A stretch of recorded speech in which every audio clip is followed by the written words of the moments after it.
나의 영혼이 잠잠히 하나님만 바라며 나의 구원이 그에게서 나는도다. 오직 그만이 나의 반석이시오 나의 구원이시오 나의 요새시니 내가 크게 흔들리지 아니하리로다. 아멘. 어지러운 시대, 일도 많고 사건들도 많습니다. 그런데 우리는 하나님만 바라봅니다. 이 예배 가운데 오직 하나님만이 나의 구원이시며 나의 반석이시며 나의 요새시라고 고백함으로 흔들리지 않는 영혼들이 되게 해 주옵소서. 주여 홀로 높임을 받으시옵소서. 홀로 우리의 여호와 하나님 되시옵소서. 사도신경 고백합니다. 전능하사 천지를 만드신 하나님 아버지를 내가 믿사오며 그 외아들 주 예수 그리스도를 믿사오니 이는 성령으로 잉태하사 동정녀 마리아에게 나시고 본dio 빌라도에게 고난을 받사 십자가에 못 박혀 죽으시고 장사한 지 사흘 만에 죽은 자 가운데서 다시 살아나시며 하늘에 올사 전능하신 하나님 우편에 앉아 계시다가 저리로서 사는 자와 죽은 자를 심판하러 오시리라. 성령을 믿사오며 거룩한 공예와 성도가 서로 교통하는 것과 죄를 사하주시는 것과 몸이 다시 사는 것과 영원히 사는 것을 믿사옵나이다. 아멘. 자기 앉으시라.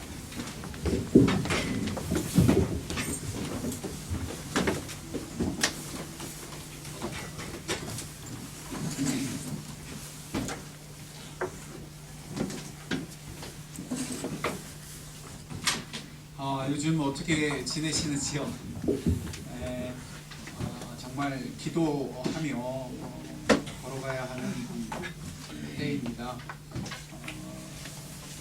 어찌 보면 별일 아닌 것 같이 여길지도 모르지만 참 많은 어려움과 어지러움들이 있습니다.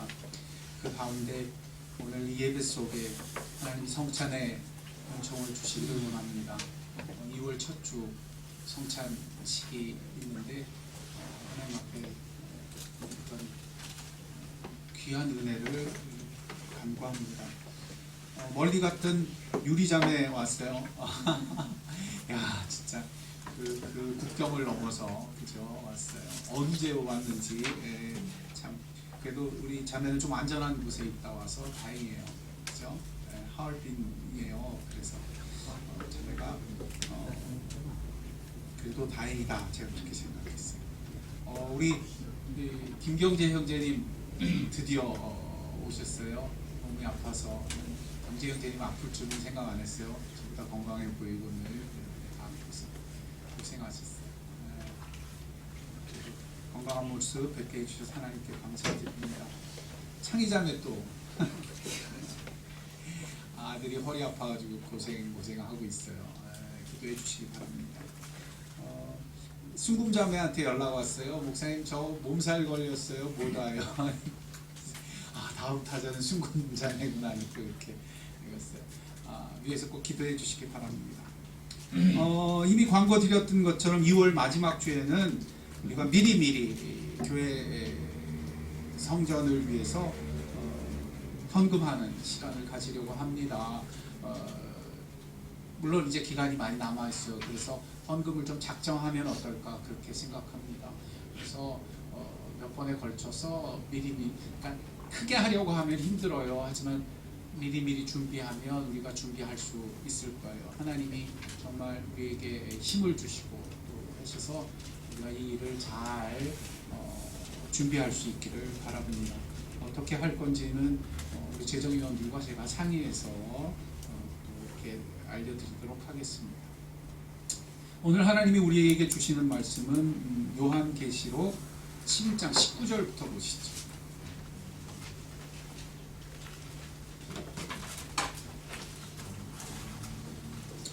요한계시록 11장 19절부터 보십니다.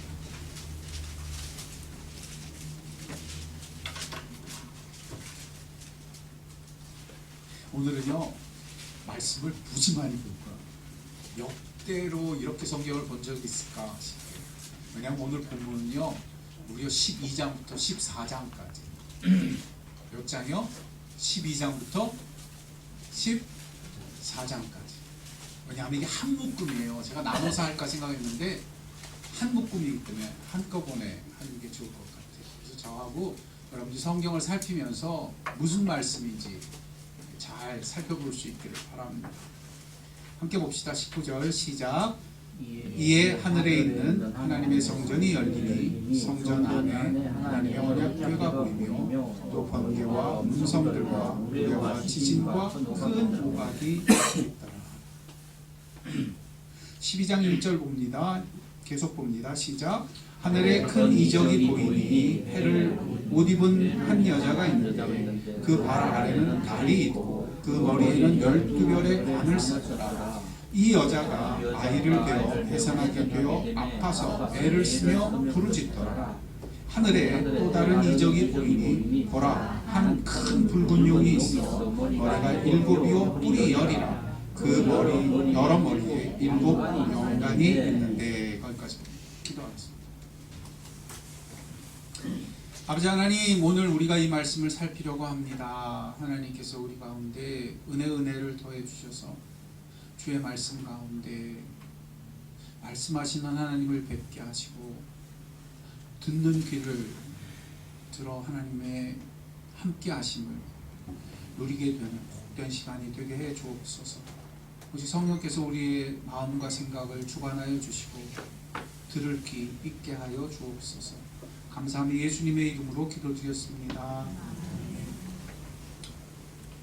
성경은 크게 보아야 한다고 말씀드렸어요.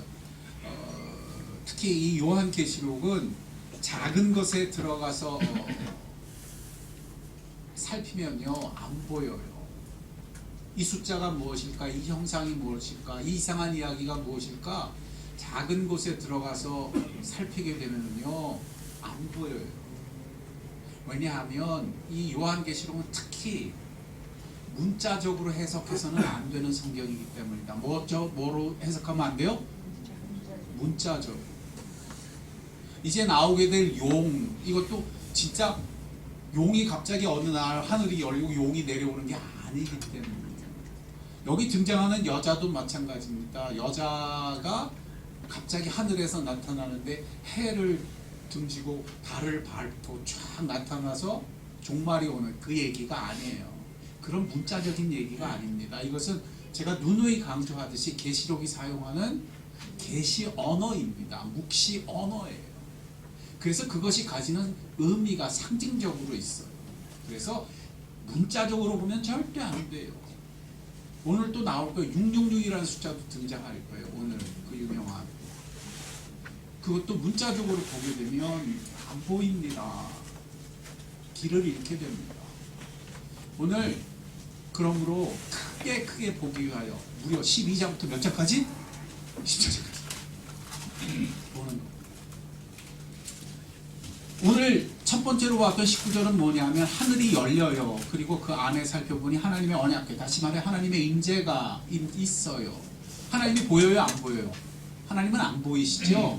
그러나 언약궤는 무엇을 상징해요? 하나님의 임재를 상징하죠. 그래서 이것은 하나님의 성전이에요. 하나님의 성전, 하나님이 계신 곳에서 무엇이 준비되었느냐? 번개, 음성, 우레, 지진, 큰 우박이에요. 이건 뭐냐면 심판을 뜻하는 거예요. 재앙을 뜻하는 거예요. 이제 하늘이 열리고 이것이 부어진다.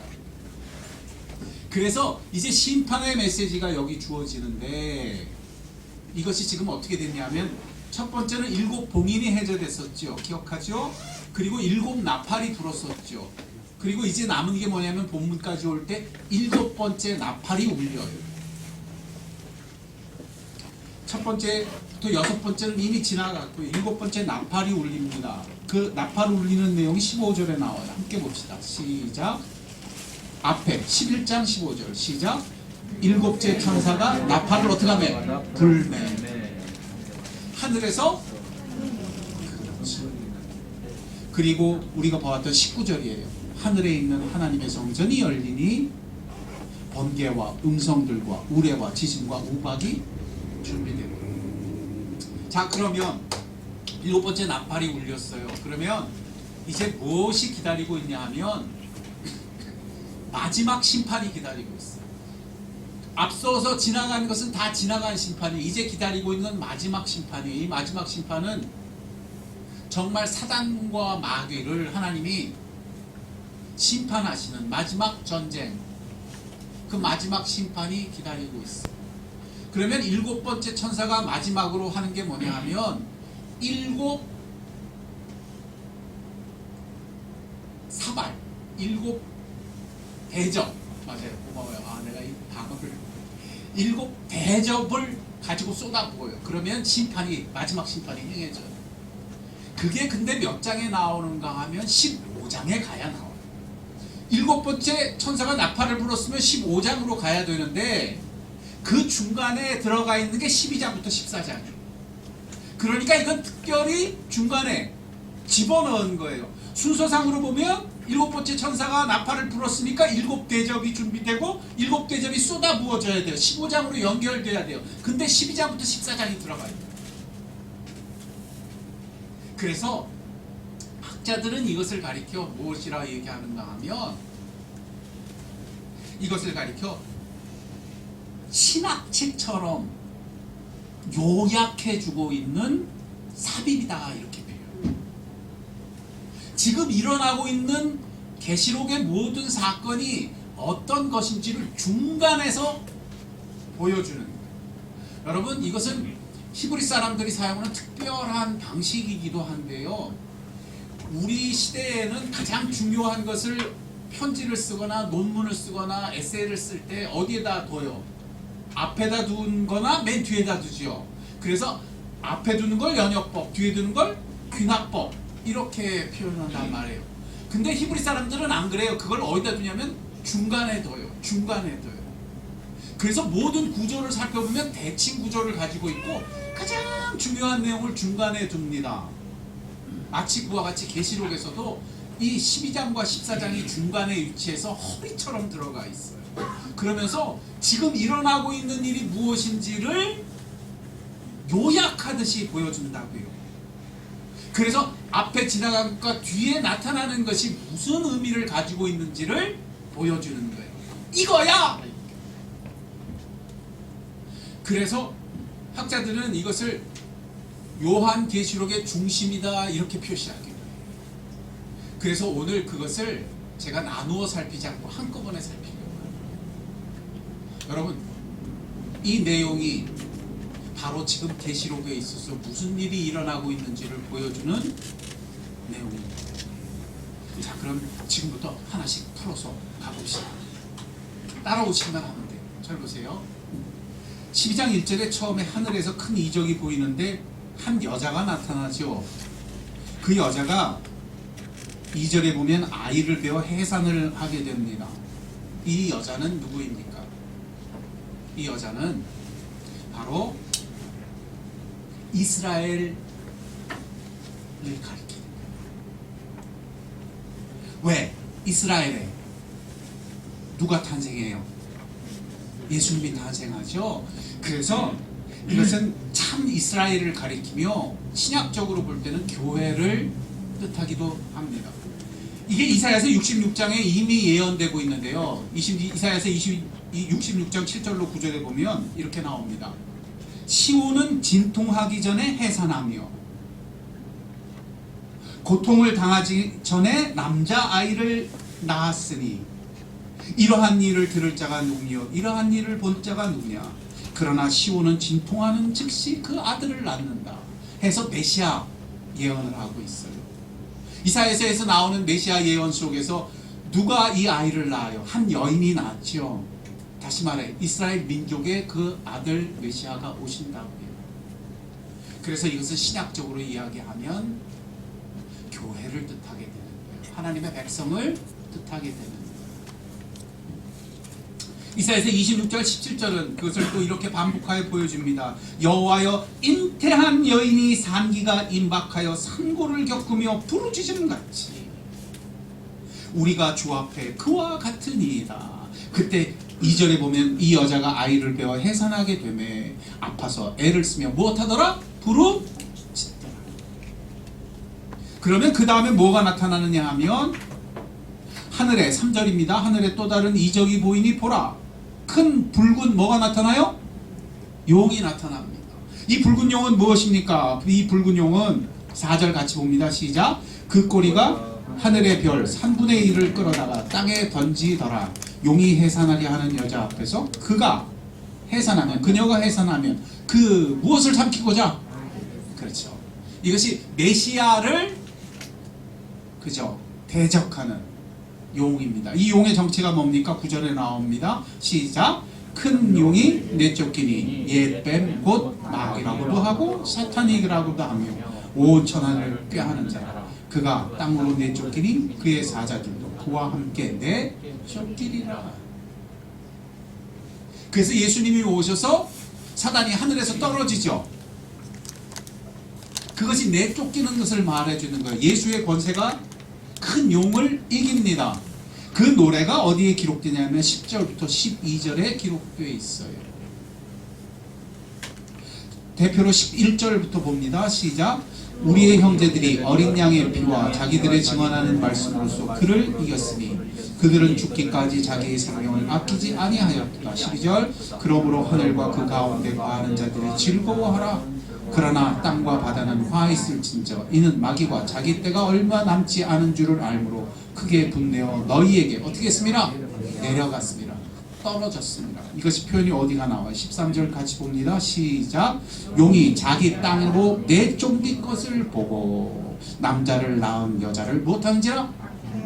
이것이 교회가 받게 될 박해를 뜻합니다. 사단은 떨어졌어요. 그러나 여전히 우는 사자처럼 교회를 대적합니다. 하나님의 백성을 대적합니다.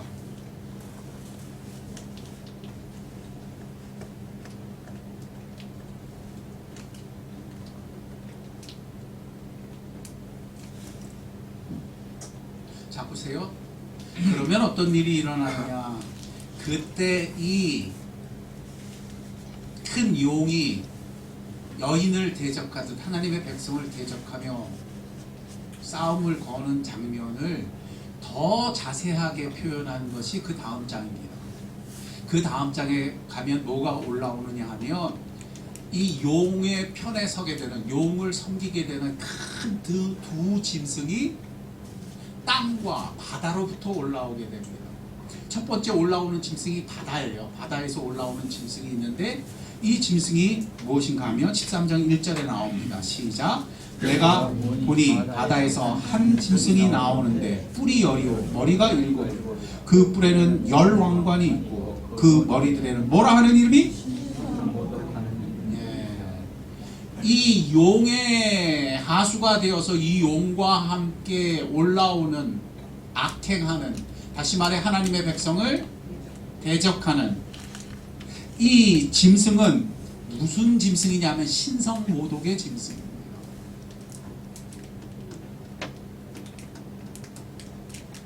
이 신성모독의 짐승이 5절을 봅시다. 시작.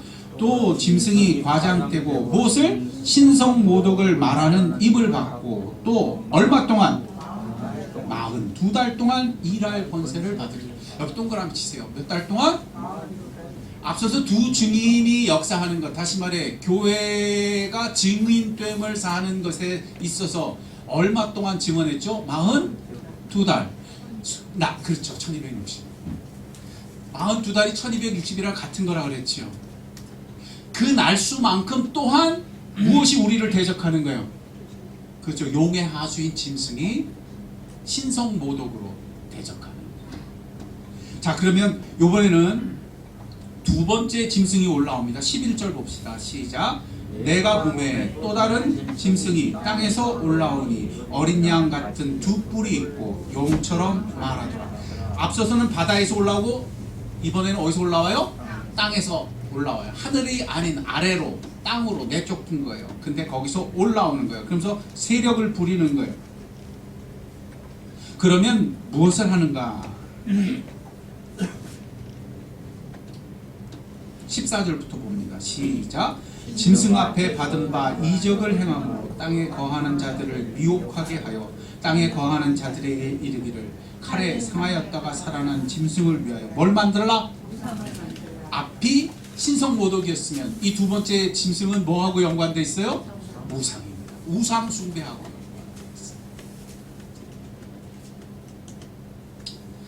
15절 봅니다. 이어지는 15절 봅니다. 시작. 그가 권세를 받아 큰 짐승의 우상에게 생기를 주고 그 짐승의 우상으로 뭐하게 하고 말하게 하고 짐승의 우상에게 경배하지 아니하는 자는 몇이든지 다 핍박한다. 죽이는. 그러면서 무엇을 행하는가 하면 16절부터 그 유명한 것이 나옵니다. 같이 봅시다. 시작. 그가 모든 자 곧 작은 자나 큰 자나 부자나 가난한 자나 자유인이나 종들에게 그 오른손이나 이마에 뭐를 받게 하고 표를 받게 하고 17절 누구든지 이 표를 가진 자 외에는 매매를 못하게 하니 이 표는 곧 무슨 이름? 짐승의 이름. 그 이름의 수라. 뭔데? 18절 지혜가 여기 있으니 총명한 자는 그 짐승의 수를 세워라. 그것은 사람들의 수니 그 수는 666이라. 여기까지. 잘 보세요. 예수 그리스도는 이미 십자가에 승리하셨어요. 예수 그리스도는 이 땅에 오셔서 대적하는 사단을 이기시고 그 사단의 권세를 땅에 추락시키셨어요. 하늘의 권세로부터 추락해 떨어진 사단은 땅에 떨어져서 무력해졌어요. 그럼에도 불구하고 1260일 동안 이 땅에서 여자를 불교하듯 교회를 예수 그리스도의 탄생을 예수 그리스도의 잉태와 그분의 모든 구원을 약속받고 누리고 승리한 교회를 계속해서 대적합니다. 그때 그 대적하는 방식이 무엇인가 하면 신성모독이에요. 이 신성모독은 무엇과 같은 의미를 가지냐 하면 우상숭배와 같은 모습을 가지고 있죠. 이 우상숭배라고 하는 것이 무엇일까? 그 숫자가 666이에요. 666은 무엇을 뜻해요? 저는 666에 대해서 어린 시절부터 많이 궁금했는데 제 스승께서 이거를 풀어주셨어요. 신학교에 갔는데 이분이 이것을 많이 묵상하셨던 거예요. 그리고 이것에 대해서 가르쳐 주셨어요. 666이 의미하는 바는 내가 보기엔 이거야 하고 가르쳐 주셨죠. 그 설명을 들으니 무릎을 치고 합당하다 여겼어요. 666은 무엇을 뜻하는가? 7의 모자라는 숫자를 뜻해요. 7은 완벽해요. 7은 온전해요. 그래서 성경은 언제나 7을 완전수로 표현해요. 6은 하나가 모자라요. 그래서 뭘 뜻하냐면 가짜를 뜻해요. 뭐를 뜻한다고요? 가짜를 뜻한다. 그리고 그 가짜가 재밌게도 셋이에요. 666이에요. 이것은 무엇을 뜻합니까? 이것은 큰 용이 두 짐승을 끌어다가 자기도 셋을 맞추는 거예요. 누구 흉내내느라고? 성부, 성자, 성령을 흉내내는 거예요. 근데 모자라요. 666이에요. 우상은 무엇입니까? 우상은 하나님을 흉내내는 것입니다. 맞습니까?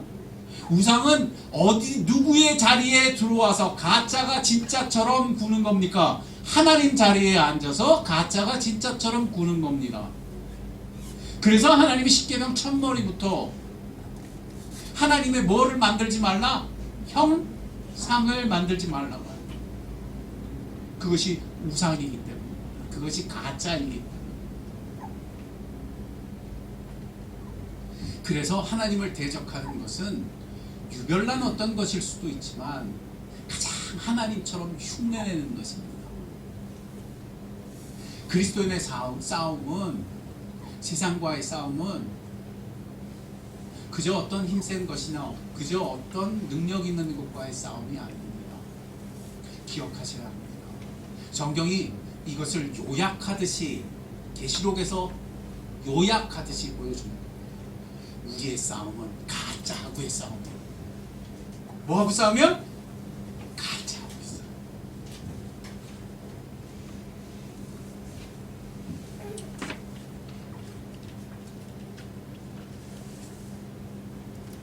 기독교는 진짜와 가짜의 싸움입니다. 이것은 예수님이 재림하셔서 마지막 심판을 이룰 때까지, 다시 말해 42달 1260일 내내 그럴 것입니다. 큰 짐승이 신성모독을 버리는데 뭐로 버리느냐? 우상 숭배로 버립니다. 참 기독교의 대적은 다른 것이 아닙니다. 참 기독교의 대적은, 따라합시다. 기독교의 대적은 가짜 기독교. 가짜 기독교. 다른, 우리는 생각할 때 전염병이 오거나 뭐가 오거나 재앙이 오거나 큰 능력을 가진 뭐가 와서 우리를 괴롭히려고 여기지 모르지만, 가장 누구 흉내를 내는 거냐면 하나님 흉내.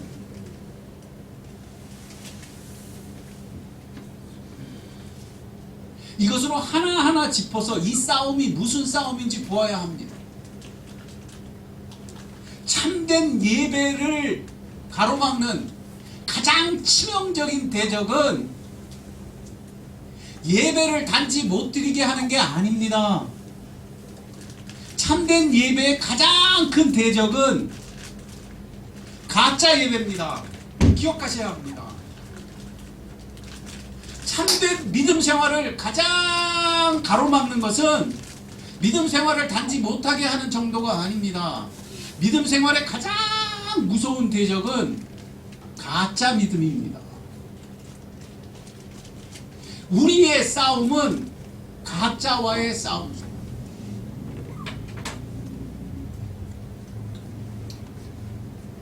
믿음이 무엇인지 말할 때, 믿음 생활이 무엇인지 말할 때, 그래서 우리가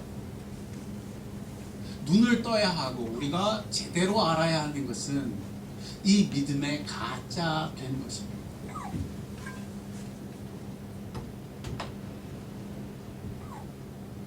이것이 바로 우리가 싸워야 할 거룩한 성전입니다.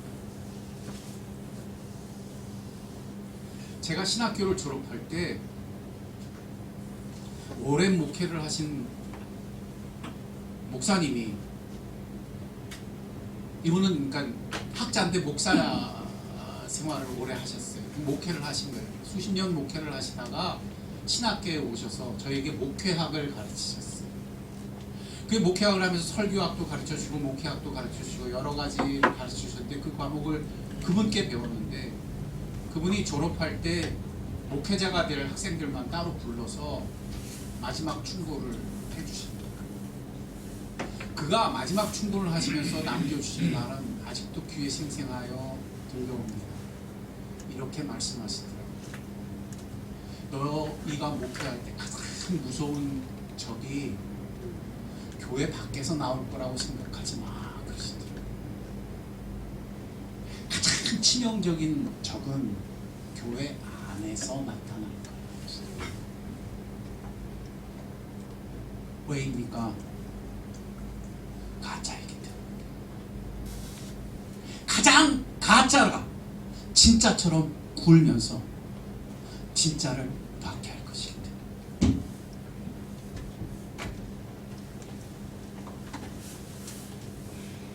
이것은 큰 울림이 되었고, 그 말씀이 오늘 성경에 이토록 기록되고 있습니다. 우리가, 제가 자랄 때만 해도 그 방공 포스터라는 것을 1년에 한 번씩 그렸어요. 그러면 방공 포스터를 그리면, 제가 초등학교 때였는데요, 잘 그린 사람한테 상품을 나눠주곤 했어요. 그래서 열심으로 그려가지고 크레파스를 가지고 막 그려서 학교에 가져가요. 가져가면 여지없이 보이는 특징이 뭐냐, 거기 포스터에 등장하는 북한 공산당은 항상 무슨 색깔로 칠했을까요? 빨간색으로 칠해가지고 갔어요. 그런데 나중에 여러 가지 사건이 나면서 공비들이 내려오고 간첩이 발견되고 하는데, 나중에 신문을 보다가 깜짝 놀랐어요. 빨간색이 아니더라고요. 우리하고 똑같이 생겼고 똑같은 말을 하고 똑같은 모습을 하고 있죠.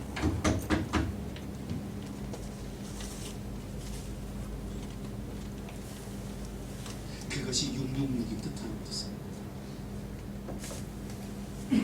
문자적으로 해석해서 어디 666 숫자가 요즘은 뭐 베리칩이라 그래가지고 베리칩을 몸에 심으면 그게 66.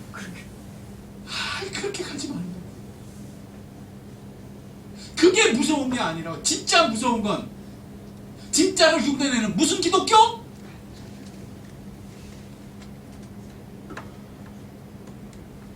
진짜 무서운 건 하나님 흉내내서 우리에게서 하나님 자리에 앉으려고 하는 우상이란 말이에요. 하나님 흉내내는 것. 하마리처럼 능력을 보여주려고 애쓰는 것. 심지어는 그 능력이 들어가니까 뭐까지 해요? 말까지 한다.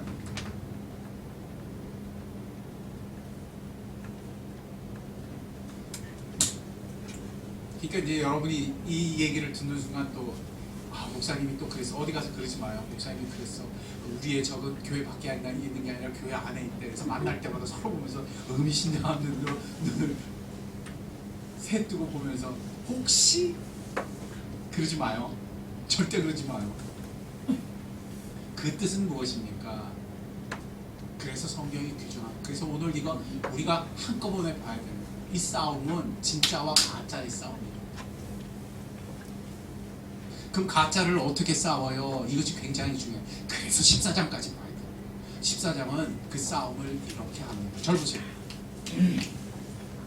이게 가짜일까? 이게 베리칩일까? 이게 666일까? 이게 표 받는 걸까? 저 사람 표 받았네? 안 받았네?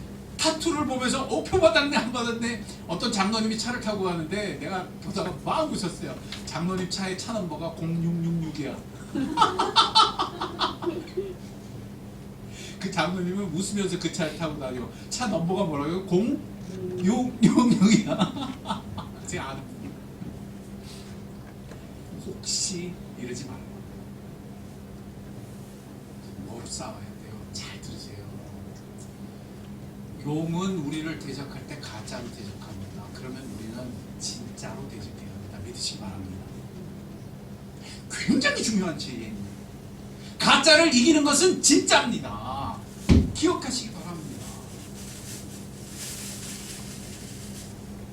가짜 모조품은 진짜 옆에 있으면 들통나요. 이게 가짜인지 아닌지 들여도 잘 안 보입니다. 가짜 다이아는 무슨 다이아 옆에 있으면 금방 들통날 거예요. 가짜를 구별하는 사람은 별로 없어요. 이게 가짜인지 난 못해요. 그런데 그걸 어디 옆에 놓으면 색깔이 달라요. 색깔 자체가 달라요. 빛나는 게 달라요. 이와 같습니다. 가짜를 이길 가장 좋은 방식은 진짜예요. 그래서 이어지는 14장은 진짜가 무엇인지를 가르쳐줘요. 첫째, 14장 1절은 이것을 요약하듯 이야기해줍니다. 세 가지가 등장하는데요. 먼저 1절은 이것을 요약하듯이 이 얘기를 해줍니다. 함께 보시죠. 시작. 또 내가 보니 보라 어린 양이 시온산에 섰고 그와 함께 14만 4천이 있으니, 이건 제가 얘기했죠. 12에 12를 더하여 곱하여 14만 4천이요. 다시 말해 12지파 12교회를 뜻하는 것이, 그러니까 12지파를 뜻하는 것이요. 12지파 12제자를 뜻하는 것이요. 그러면 이 14만 4천이 서 있는데 그게 뭐예요? 그들의 이마에는 어린 양의 이름과 그 아버지의 이름을 쓴 것이, 이게 진짜예요. 이것이 666과 대칭되는 진짜예요. 666을 이기는 건 뭐예요? 진짜예요. 가짜는 666 가짜의 표를 받지만 우리의 이마에는 누구의 이름이 있어요? 그렇죠. 어린 양의 이름과 아버지의 이름이 있어요. 이것은 무엇을 뜻합니까? 이것은 신학적으로 얘기하면 성령의 인치심을 뜻합니다. 믿으시기 바랍니다. 성령의 인치심을 받은 사람은 전부 누구의 소유가 됩니까? 하나님의 소유가 됩니다. 이것이 그 의미입니다. 넌 하나님 거야. 넌 하나님 거야. 우리로 666을 이기게 하는 것은 우리가 하나님 소유된 바입니다. 성령의 인치심입니다. 진짜로 가짜를 이기는 것입니다. 그러면 그런 인생은 어떤 인생입니까? 2절부터 5절까지 함께 봅시다. 시작. 내가 하늘에서 나는 소리를 들으니 많은 물소리와 같고 큰 우레소리와도 같은데 내가 들은 소리는 검은 고를 타는 자들이 그 검은 고를 타는 것 같다. 그들이 보좌 앞과 내 생물 장로들 앞에서 뭘 부르니? 새 노래를 부르니. 땅의 속량함을 받은 14만 4천 밖에는, 밑줄 치세요. 땅에서 속량함을 받은 무엇밖에는? 14만 4천 밖에는 능히 이 노래를 배울 자가 없더라. 없더라.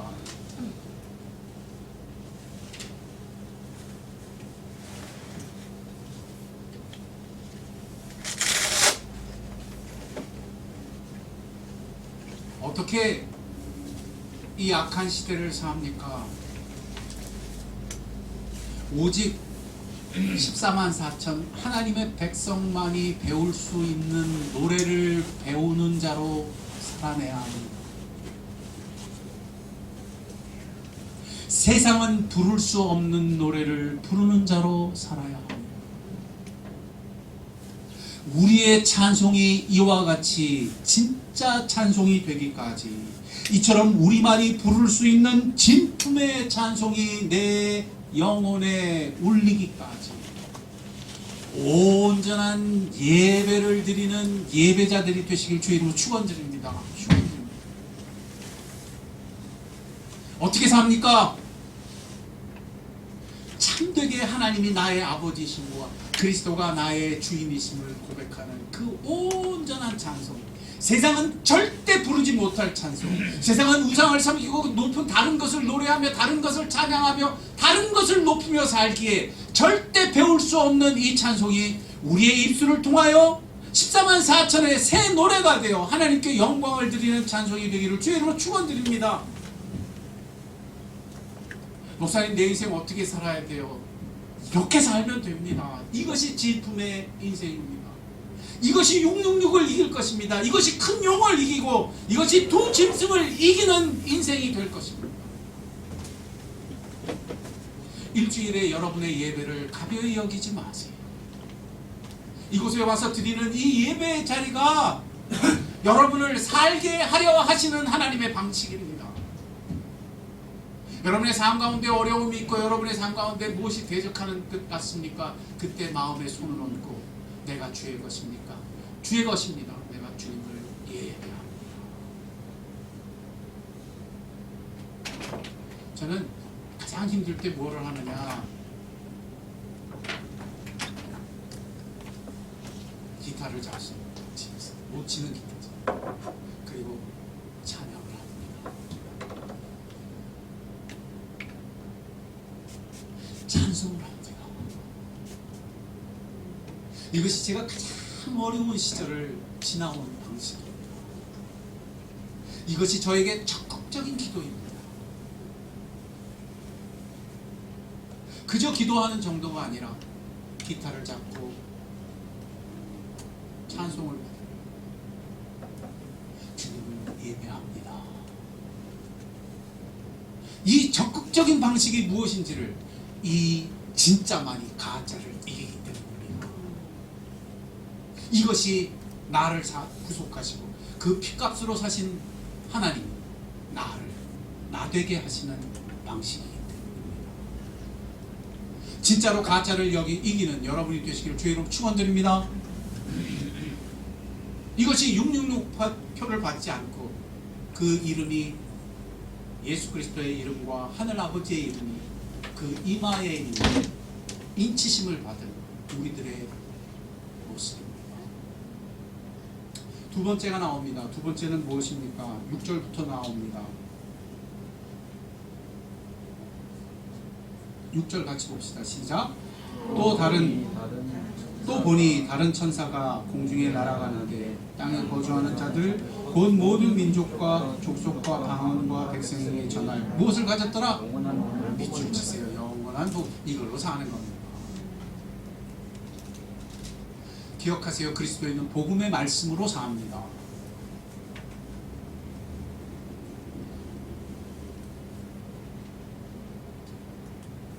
그래서 세 천사가 세 가지 말씀을 계속해서 줘요. 그런데 저를 보시고 그러므로 기억하세요. 이것은 무엇을 뜻합니까? 복음의 말씀으로 사는 것을 뜻합니다. 학자 중에 한 분이신 유진 피터스는 이 부분을 가리켜 설교라고 아예 제목을 다셨어요. 그리스도인은 설교로 산다. 프리칭이라고 아예 못 박으셨어요. 이것은 무엇을 뜻합니까? 우리는 눈에 보이는 것으로 살지 않습니다. 들음으로 삽니다. 제가 늘 강조하죠. 우리는 눈의 백성이 아닙니다. 귀의 백성입니다. 눈에 보이는 것으로 눈에 보이지 않는 하나님을 볼 수 없습니다. 그러나 들음으로 눈에 보이는 것보다 더 명백하게 하나님이 지금 나와 함께 하심을 알고 살 수 있게 하셨습니다. 모세가 그러하였고 여호수아가 그러하였고 사무엘이 그러하였고 그 이후에 모든 백성이 그러하기에 말씀이 육신이 되어 우리 가운데 오셔서 이제 그 복음의 말씀이 되신 분이 예수 그리스도신 것입니다. 복음의 말씀이 되어 우리에게 무엇을 이루시는 것입니까? 눈으로 볼 수 없는 하나님을 보게 하시는 역사, 되게 하시는 것입니다. 이것이 복음의 말씀이니 그리스도인은 눈에 보이는 것을 따라 살지 않고 그 말씀을 들음으로 사는 백성이 되는 것입니다. 이것이 진짜로 가짜를 이기는 방식인 줄 믿을 때에 눈에 보이는 것으로 여러분을 압도하고 눈에 보이는 것으로 비교하고 눈에 보이는 것으로 여러분을 두렵게 하는 것을 말씀을 들음으로 승리하는 여러분 되시길 주의 이름으로 축원드립니다. 눈에 보이는 게 아니래. 그래서 이제 안 보고 살아야지. 그러면서 자꾸 눈에 보이는 걸 안 보려고 그러고 뭐 하려고 된다 안 된다. 굉장히 중요한 지혜예요. 그걸로 안 된다고요. 베리칩 받지 말아야지. 베리칩 받지 말아야지. 그렇게 해서 안 된다고요. 어떻게 해야지? 예배로 살아야지. 가짜를 아닌 진짜로 살아내야지. 그러면 저절로 가짜를 이기게 된다는 말. 눈에 보이는 것을 압도되지 말아야지. 눈에 보이는 것과 압도되지 않을 거야. 저를 보세요. 제가 우스갯소리로 늘 이 얘기를 하는데 어떤 사람이 그러기 위해서 자기가 술을 이기기 위해 술집 앞에 가서 눈을 부르떴대요. 술을 이겨야지. 술을 이겨야지. 그랬더니 아침에 결국 그 안에서 나오더래요.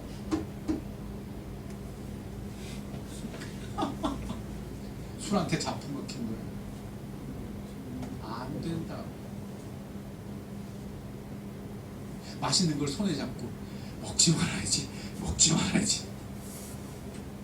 안 돼. 눈에 보이는 것은 눈에 보이는 것으로 이길 수 없어. 그것을 계속 바라보면서 이길이라고 생각하면 안 돼요. 진짜 이게 오직 주의 말씀 들음으로 승리하실 때 주의 말씀의 자리를 늘 사모하시고 설교 말씀이 있는 복음의 말씀이 있는 곳에 언제나 자리를 함께하는 복된 여러분 공동체가 되시길 주의 이름으로 축원드립니다. 마지막이 나와요. 진짜와 가짜의 얘기가 세 번째로 등장합니다. 그게 뭡니까? 그것이 14절부터 나옵니다. 함께 보시죠.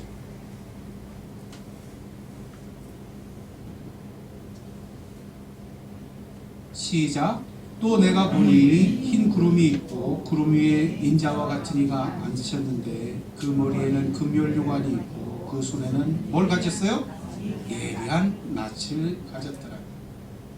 또 다른 찬사가 성전으로부터 나와 구름 위에 앉은 이에게 향하여 큰 음성으로 외쳐 이르되 당신의 낯을 휘둘러 거두소서. 땅의 곡식이 다 익어 모할 때가 되었으니 거둘 때가 이르렀음이니이다 하니 구름 위에 앉은 이가 낯을 땅에 휘두르매 땅의 곡식이 어떻게 되느니라?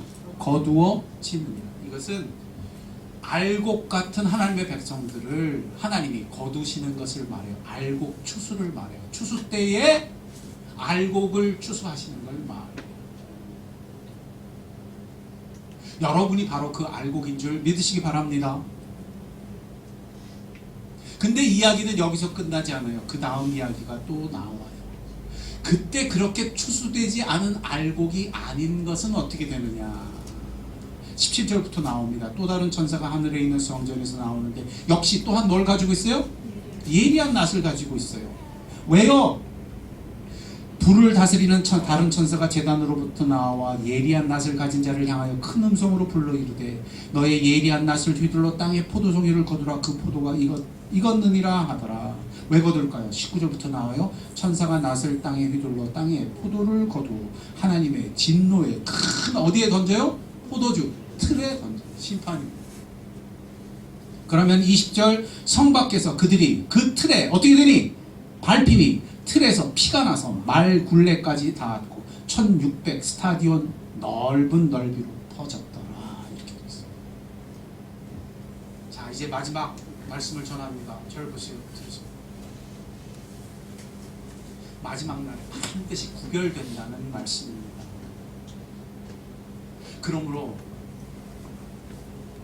진노의 포도주 틀에 들어가는 그 포도송이들처럼 살지 말고 알곡으로 살아내라고 말씀하시는 구별입니다.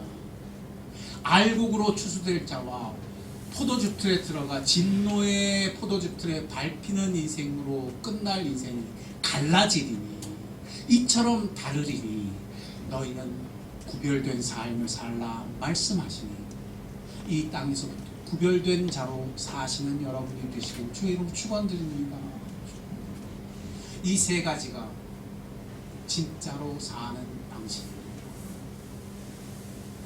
그래서 성도들은 이것을 가리켜 거룩한 삶에 초대하신다 이렇게 표현했습니다. 우리는 아예 다른 사람들입니다. 우리는 짐승의 표를 받은 신성모독과 우상숭배의 인생들이 아니라 하나님의 이름이 하나님의 소유로 변화된 인생들입니다. 그렇다고 해서 이 세상 속에 고난이 없고 이 세상 속에 다른 어려움이 없는 것이 아닙니다. 42달 동안 1260일 동안 내내 충돌하는 싸움이 가짜가 진짜처럼 구르는 것을 보아야 할 것입니다. 그러므로 그 가운데 오늘 말씀이 말씀하시는 것을 따라 진짜로 가짜를 이기는 여러분이 되시고 주의 이름으로 축원드립니다. 주님을 예배하기에 힘쓰십시오. 큰 소리 하세요.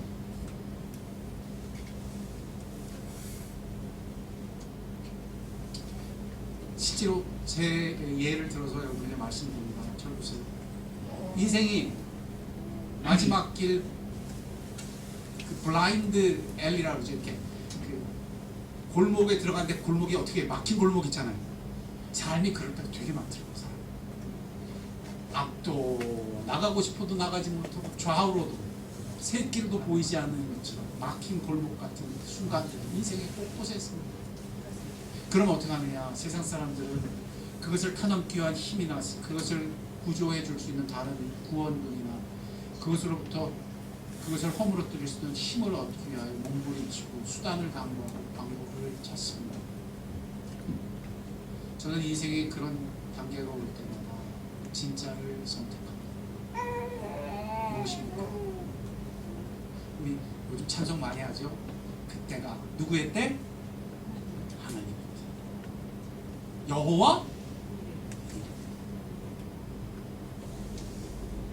그 막막한 순간이 나의 인생의 끝이 아닙니다. 왜냐하면 나는 하나님의 소유이기 때문입니다. 그 눈에 보이는 것이 나의 인생을 결정하지 못합니다. 눈에 보이지 않는 하나님이 나와 함께 하십니다. 어떻게 그 삶을 사합니까? 저는 예외 없이 그 자리에 손을 듭니다. 하나님을 바로 그곳에서 예배합니다.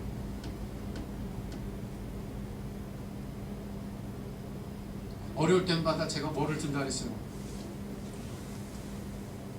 기타를 듭니다. 예배합니다. 하나님을 경배합니다.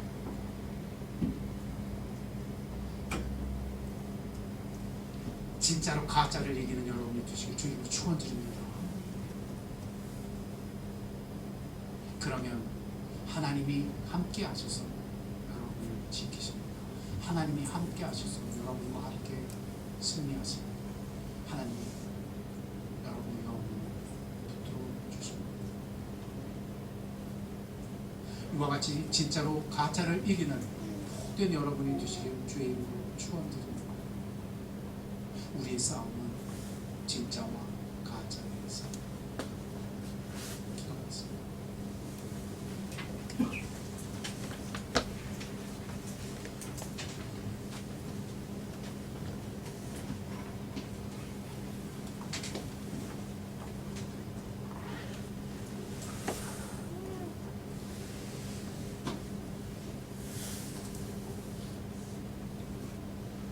계시록의 참 중간에 서서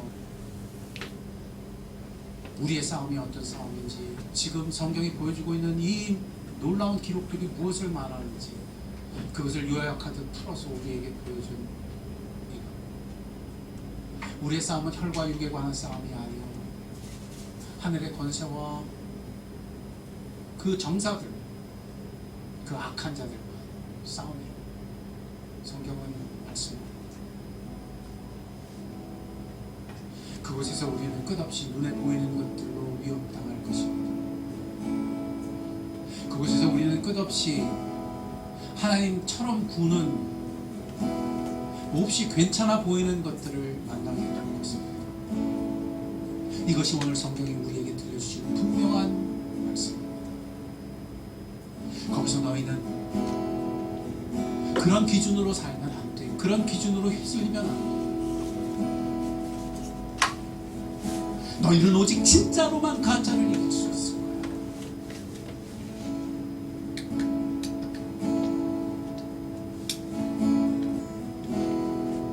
그것은 네가 이 땅에 있는 동안 하나님의 때가 되기까지 1260일 동안 42달 동안 계속해서 내내 일어날 거야. 그러나 너는 승리할 수 있어. 그러나 너는 눈에 보이는 것보다 더 명백한 하나님을 경험할 수 있습니다. 너희는 다른 사람들이기 때문에 너희는 세상의 사람이 아니라 너희의 이마에는 그리스도의 이름이 있고 너희의 이마에는 하나님의 이름이 있어. 그 인치심으로 말미암아 너희는 하나님의 소유된 백성이기 때문에. 기도합시다. 하나님, 눈에 보이는 것을 따라 살지 않게 하옵소서. 이제 살기 끝은 오직 주를 예배하여 진짜로 가짜를 이기는 자가 되게 하여 주옵소서. 내 삶의 어떤 현장에 거하든지 오늘 이 말씀으로 내 빛을 삼고 내가 누구인지 분명히 살아내는 자가 되게 하옵소서. 세상이 똑같이 사는 방식으로, 세상이 똑같이 자랑하는 것으로, 똑같이 살며 똑같이 자랑하는 길로 가지 않게 하옵소서. 내가 살기 끝은 주를 예배하는 참 예배자가 되게 하시고 내가 살기거든 주께서 내게 말씀하심을 들어 사는 자가 되게 하시며 나는 알곡으로 살아내게 하옵소서. 너희는 빛이라, 너희는 소금이라. 소금이 그 맛을 잃으면 어디에 쓰일 것이오. 그렇습니다. 주님, 나는 알곡입니다. 나는 이 땅의 빛이요 소금입니다. 이 다름을 살아내게 하옵소서. 오직 진짜로 가짜를 잃게 하옵소서. 우리 같이 기도하겠습니다. 기도하겠습니다. 아버지 하나님, 감사합니다. 주께서 오늘 계시록을 통하여 우리에게 말씀하시는 이 분명한 음성 우리에게 들려주세요.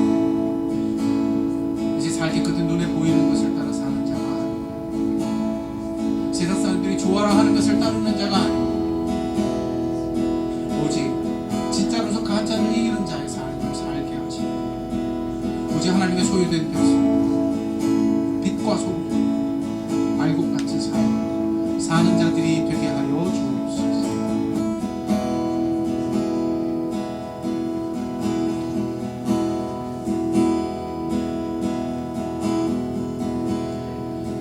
찬양합시다. 손을 가슴에 얹고 나의 마음을 정금과 같이 주님과 같이 거룩하게 하소서. 구별되는 찬양을 좀 드립시다. 찬양합니다.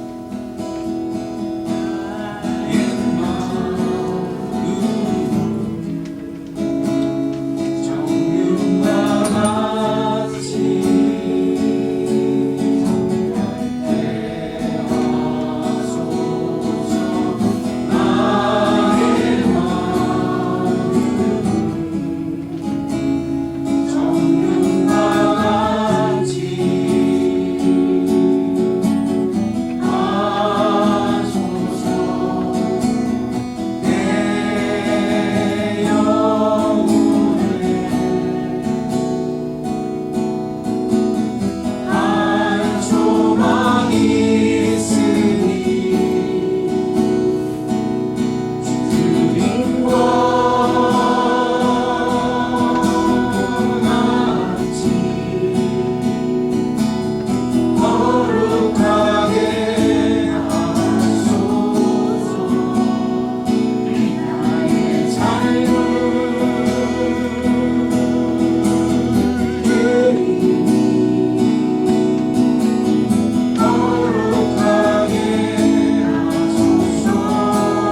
하나님 앞에 속합시다. 하나님, 나는 이제 내 것이 아닙니다. 주님의 것입니다. 나는 세상에 속한 자가 아닙니다. 주님께 속했습니다. 나는 구별되어 있기 때문입니다.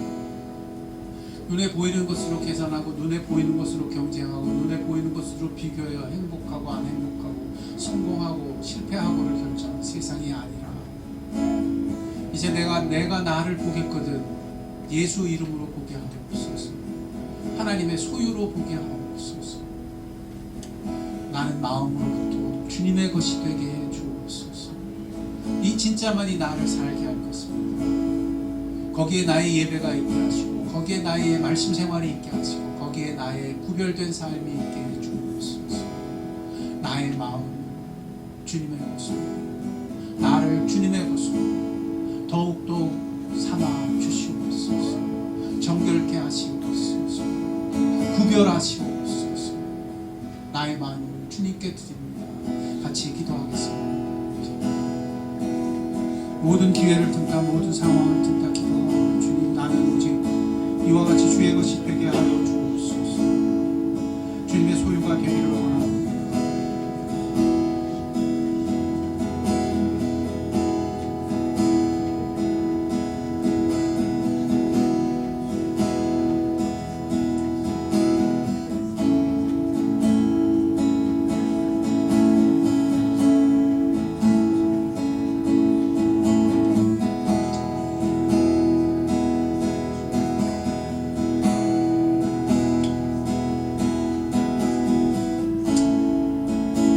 나를 주님께 드리며 찬양 하나 더 합시다. 주님